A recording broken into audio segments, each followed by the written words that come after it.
কক্সবাজার আন্তর্জাতিক বিমানবন্দর থেকে ছেড়ে আসা বাংলাদেশ বিমানের একটি ফ্লাইটের চাকা খুলে নিচে পড়ে যাওয়ার ঘটনা ঘটেছে।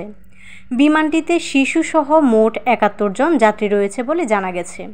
১৬ই মে শুক্রবার দুপুর ১টা ২০ মিনিটে কক্সবাজার বিমানবন্দর থেকে ঢাকার উদ্দেশ্যে রওনা করে বিজি ৪৩৬ ফ্লাইটটি।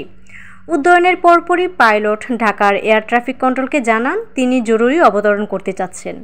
পাইলটের বার্তা পাওয়ার পরপরই ঢাকার হজরত শাহজালাল আন্তর্জাতিক বিমানবন্দরে জরুরি অবতরণের প্রস্তুতি নেয়। প্রস্তুত রাখা হয় ফায়ার সার্ভিস। বিমান বাংলাদেশ এয়ারলাইন্সের মহাব্যবস্থাপক ABM রওশন কবির জানান, কক্সবাজার বিমানবন্দরের রানওয়ে থেকে আকাশে ওড়ার পরই পেছনের একটি চাকা খুলে নিচে পড়ে যায়। আমাদের ইঞ্জিনিয়ারিং টিম হজরত শাহজালাল আন্তর্জাতিক বিমানবন্দরের রানওয়ের পাশে অবস্থান করছে। ফ্লাইটটি ইমার্জেন্সি ঘোষণা করা হয়েছে।